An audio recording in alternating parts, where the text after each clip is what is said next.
খ্বাজা গরিবে নওয়াজ রহমতুল্লাহ তাআলা আলাইহির কারামাত। সে অনেকদিন আগের কথা।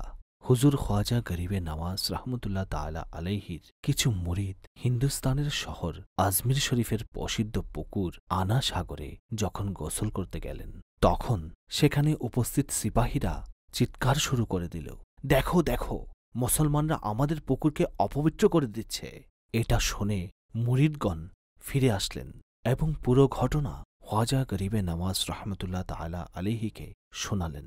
তিনি রহমতুল্লাহ তাআলা আলাইহি যখনই নিজের মুরিদদের নিকট থেকে এই কথা শুনলেন, তখন তাৎক্ষণিক একজন খাদিমকে ডাক দিলেন এবং তাকে বর্তন অর্থাৎ পানি রাখার মাটির পাত্র দিয়ে বললেন, যাও, এই বর্তনে পুকুরের সমস্ত পানি ভরে নাও।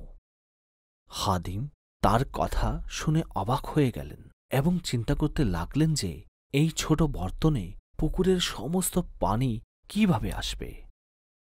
যেহেতু তা তিনি রহমতুল্লাহ তাআলা আলাইহির নির্দেশ ছিল, তাই পুকুরের দিকে চললেন এবং পুকুরের নিকট পৌঁছে পানি ভর্তি করার জন্য যখনই পাত্রটি পুকুরে রাখলেন, তখন সমস্ত পানি ওই পাত্রে চলে আসল এবং পুকুর পানিশূন্য হয়ে গেল।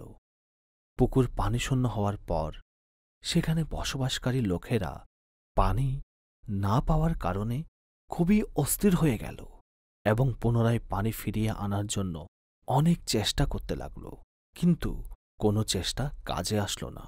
হাহাকার হয়ে সর্বশেষ তিনি রহমতুল্লাহ তাআলা আলাইহির কারামতপূর্ণ দরবারে হাজির হয়ে ফরিয়াদ করে পুনরায় পানি ভিক্ষা চাইল। অতএব তিনি রহমতুল্লাহ তাআলা আলাইহি তাদের ফরিয়াদ শুনে খাদিমকে ডাকলেন এবং নির্দেশ দিলেন, যাও, পুনরায় পানি পুকুরে ঢেলে দাও।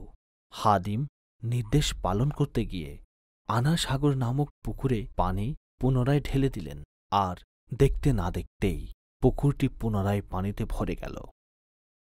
আপনারা দেখলেন তো আল্লাহ আজ্জা ওয়া জাল্লা নিজের অলিদেরকে কেমন মর্যাদাময় কারামত দান করেন।